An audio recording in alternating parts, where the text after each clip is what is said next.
कोई भी गाना हारमोनियम कीबोर्ड पर कब उतार पाएंगे आप? सभी मेरे साथी एक्साइटेड रहते हैं कि जो भी गाना बज रहा है या जो भी गाना सुने हैं उसको हम अपने हारमोनियम या कीबोर्ड पर उतारें, बहुत अच्छा लगेगा। बट ऐसा हो नहीं पाता। अब यहाँ जो सबसे बारीक चीज है साथियों, जो सबसे समझने वाली चीज है, वो ये है कि जो संगीत आप सुनते हैं, जैसे आप किताब पढ़ते हैं तो किताबों में सिर्फ और सिर्फ शब्द लिखा होता है, लेकिन जब गाने आप सुनते हैं तो गानों में आपको दो चीज अपने माइंड में लेनी पड़ती है, दो चीजों को ऑब्जर्व करना पड़ता है। एक तो जो गाने के शब्द हैं, जो लिरिक्स हैं वो, और दूसरी जो कंपोजिशन है, यानी कि गाने का धुन, जिसे हम कहते हैं गाने का उतार चढ़ाव। इंडियन म्यूजिक गुरु चैनल पर वीडियो देख रहे सभी संगीत प्रेमियों एवं कलाकारों को नमस्ते, प्रणाम, आदाब, सत श्री अकाल। कैसे हैं मेरे प्यारे प्यारे साथियों? उम्मीद करता हूं कि आप सब बहुत ही बढ़िया होंगे, बहुत ही अच्छे होंगे। तो आज की जो चर्चा है कि हम किसी भी गाने को अपने हारमोनियम या कीबोर्ड पर कब उतार पाएंगे, तो मैं बोल रहा था कि इसमें गाना उतारने में या गाना सुनने में दो चीजों का ध्यान रखना पड़ता है हमें। जब हम गाना सुन रहे हैं तो उसके जो शब्द हैं, गाने के जो लिरिक्स है, उसको भी अपने दिमाग में चढ़ाना पड़ता है, और साथ ही साथ जो धुन है, उसकी कंपोजिशन है, यानी कि गाने का जो उतार चढ़ाव है, उसे भी अपने माइंड में लेना पड़ता है।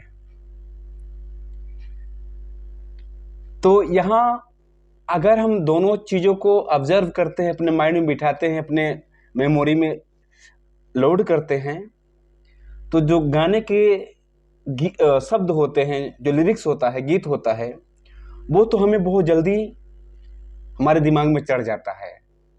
हम जब प्रयास करते हैं उसे याद करने को तो वो बहुत जल्दी हो जाता है। बट जो कंपोजिशन है गाने की, यानी कि जो धुन है, वो हमारे दिमाग में इतनी जल्दी चढ़ती नहीं है। समझ पा रहे हैं? हमें भले शब्द ना याद हो, हमें गाने का शब्द भले ही ना याद हो, बट गाने की जो कंपोजिशन है, जो उतार चढ़ाव है, अगर वो हमें याद है तो हम पूरे गाने को बजा सकते हैं। यहाँ मैं बोला ना कि बहुत बारीक चीज समझने की बात है। यहाँ पर गानों में जो है शब्दों का महत्व तो नहीं रहता है। जब आप गीत अपने इंस्ट्रूमेंट पर बजा रहे होते हैं, यहाँ महत्व होता है सिर्फ और सिर्फ जो कंपोजिशन है, जो गाने का उतार चढ़ाव है, जो धुन है, उसका महत्व होता है। आपको भले ही लिरिक्स याद ना हो, बट आपको जो गाने का धुन है, जो कंपोजिशन है, वो याद रहेगा, तभी जाकर आप कोई भी गाना बजा सकते हैं। लिरिक्स एक अलग चीज हो गई। लिरिक्स हमें भले ही बहुत जल्दी याद हो जाती है, बट वो एक तरीके से मान लें कि हमारे किसी काम की नहीं रहती। जो म्यूजिशियंस हैं, सिंगर के लिए बहुत ही जबरदस्त काम की चीज है, बट जो म्यूजिशियन है, उनको गाने का कंपोजिशन, धुन अपने दिमाग में चढ़ाना होता है। तो जब भी हम गाना सुने, गीत को याद करना एक अलग चीज हो गई। हमें गाने का उतार चढ़ाव समझना है कि गाना आखिर में कहीं से भी स्टार्ट, मान ले कहीं से भी स्टार्ट ले रहा है। स्टार्ट लेने के बाद उसका जो रूट है, जो ग्राफ है, वो किधर बन रहा है, गाना किधर जा रहा है। अब ये चीज हो कैसे पाएगा? जब आप गाने को बहुत ही ध्यान से सुनेंगे, बहुत ही ध्यान से जब आप गाने को सुनेंगे और कई बार सुनेंगे, एकदम एकाग्रचित होकर बार बार जब गाने को आप प्ले करके सुनेंगे तो जो उसकी कंपोजिशन है, जो धुन है, वो आपके माइंड में चढ़ेगी। पहले क्या था कि मैं अपनी बात बता रहा हूँ, जब स्टार्टिंग में मैं सीख रहा था तो एक गाने को कम से कम 100-150 बार सुनता था, तब जाकर उसकी धुन मेरे दिमाग में पक्का होती थी। ध्यान से सुनिएगा मेरी बात को, 100-150 बार मैं सुनता था किसी गाने को, तब जाकर उसकी धुन मेरे दिमाग में पक्का होती थी, तब जाकर मैं हारमोनियम कीबोर्ड पर उतार पाता था। बट आज वो पोजीशन है कि 1-2 बार मैं सुन लूं तो मैं बहुत ही आसानी से किसी भी गाने को, किसी भी भाषा के गाने को अपने इंस्ट्रूमेंट पर उतार देता हूं। तो कहने का मतलब यह है साथियों कि सबसे पहले आपके अंदर, आपके माइंड में जो आप गाना उतारना चाह रहे हैं, इंस्ट्रूमेंट पर बजाना चाह रहे हैं, उस गाने की म्यूजिक जो है, यानी कि जो धुन है, कंपोजिशन है, गाने का उतार चढ़ाव है, सबसे पहले आपके जिस्मो-जहाँ में, आपके माइंड में एकदम से ये ओवरफ्लो रहे, यानी कि एकदम से तैयार रहें। और तैयार आप कब मानेंगे इसे? जब आप गाने को कई बार सुने और कोशिश करें कि एग्जैक्ट जैसे गाने का उतार चढ़ाव है उसी तरीके से गुनगुनाने की कोशिश करें। जब आप सही वे में एकदम सटीक जैसा उतार चढ़ाव है उसका आप गुनगुनाने लगेंगे उस गाने को, ज्यों कहते हो, तब आप प्रयास करेंगे अपने हारमोनियम कीबोर्ड पर, सुनिश्चित रूप से आप उस गाने को अपने इंस्ट्रूमेंट पर उतार पाएंगे, सुनिश्चित रूप से एकदम। और आप कैसे जानेंगे कि ये हमारे दिमाग में पक्का हो गया, अब उतर जाएगा मुझसे? जो मैं अभी बोल रहा था कि बार बार सुनिए, ध्यानपूर्वक सुनिए, और फिर अपना जो, चाहे मोबाइल में चाहे किसी साउंड सिस्टम पर आप बजा रहे हैं, गाने को बंद कर सेम उसी तरीके से गुनगुनाने की कोशिश करें, सेम उसी तरीके से, और देखें कि मैं सही गुनगुना पा रहा हूं कि नहीं गुनगुना पा रहा हूं। अगर आपको लगे कि हाँ परफेक्शन है मेरे गुनगुनाने में या मेरे गाने में, जो मैं गा रहा हूं सेम उसी तरीके से गा रहा हूं, उतार चढ़ाव उसी तरीके से आ रहा है, तब मान ले कि हाँ पक्का है, तब उस गाने को आप प्रयास करेंगे तो आपको कहीं भी झिझकने की जरूरत ही नहीं है। क्योंकि अगर आपके दिमाग में गाना पक्का हो गया है तो वो क्या होता है कि कहीं से भी स्टार्ट लेकर जब आप गाने को बजाने का प्रयास करेंगे, उतार चढ़ाव देखने का प्रयास करेंगे, तो वो जो नोट है गाने के, ये जो आप देख रहे हैं नोट गाने के, ये आपको खुद बताएंगे कि आपको ऊपर जाना है कि नीचे जाना है, यानी कि ऊपर की तरफ आपको वो सुर, अगला शब्द के लिए सुर मिलेगा कि नीचे की तरफ मिलेगा, आपको खुद संकेत देंगे। जरूरत है तो सिर्फ आपको गाने की धुन को अपने दिमाग में बैठाने की, जो सबसे इंपॉर्टेंट चीज है।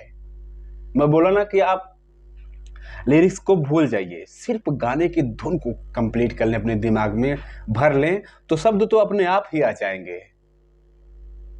तो सबसे महत्वपूर्ण चीज यही है कि आप सबसे पहले गाने को अपने दिमाग में बिठाएं, गाने का जो कंपोजिशन है, उसके बाद लिरिक्स को भी, दोनों चीज अगर आप कंप्लीट कर लेते हैं तो बहुत बड़ा चीज हो जाएगा। फिर समझ पा रहे हैं? तब आप लिरिक्स के हिसाब से भी थोड़ा सा जो नोट है उनको लगाने की कोशिश करेंगे, क्योंकि गाना तभी अच्छा लगता है जब गाने में कण का प्रयोग हुआ रहता है।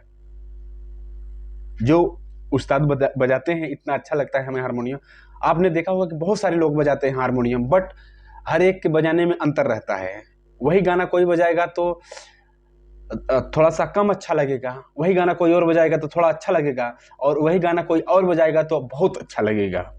तो ये तरीका होता है उनका कण लगाने का, और अपनी उंगलियों को किस टाइम पर कौन से बटन पर मारना है, यानी कि कौन से बटन को नोट को प्रेस करना है, इस हिसाब से गाने हमें अच्छे लगते हैं। जैसे हम एक गाने का एग्जांपल दें कि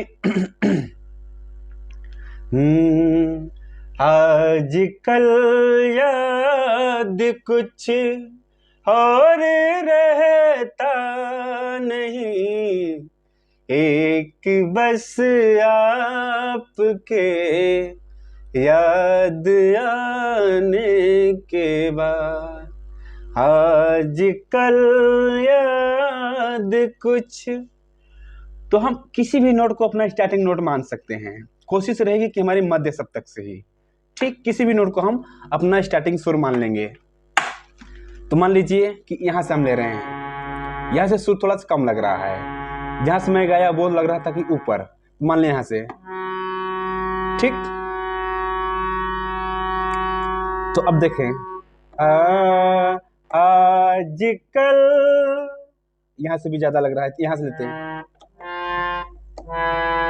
ये लेते हैं, ये सबसे परफेक्ट दिख रहा है। आजकल आपको देखें इतना महसूस हुआ होगा कि जब हम गाने को गुनगुना रहे हैं तो गाना हमारा ऊपर की तरफ चढ़ता हुआ दिखाई दे रहा है। देखें यहां आज आ हो गया, आज आजकल तो जब आप ढूंढेंगे अब नोटेशन को और धुन आपके दिमाग में पक्का रहेगी, तब आपको सही नोटेशन एकदम से मिल जाएंगे। जैसे आज आज आजकल हाँ देखिए ये वाला दूसरा जा, आजकल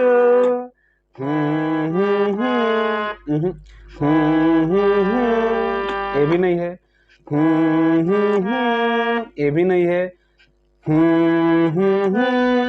क्या बात है। देखिए आजकल आजकल, समझ पा रहे हैं। तो इस तरीके से आप किसी भी गाने को अपने इंस्ट्रूमेंट, अपने हारमोनियम, अपने कीबोर्ड पर उतार सकते हैं साथियों। तो उम्मीद करता हूं कि आपको गाना आप कब उतार पाएंगे इसका मतलब समझ आ गया होगा, और आप प्रयास करेंगे कि जिस ढंग से मैं बता रहा हूं उसी ढंग से उतारने की कोशिश करेंगे, तभी उतारने की कोशिश करेंगे। और मैं अपनी तरफ से एकदम से श्योर हूं कि आप जरूर सफल होंगे गाना उतारने में। तो इस वीडियो में मात्र इतना ही, मिलते हैं किसी और प्यारे से वीडियो के साथ। तब तक के लिए आप सभी दोस्तों, सभी साथियों से नमस्ते, प्रणाम।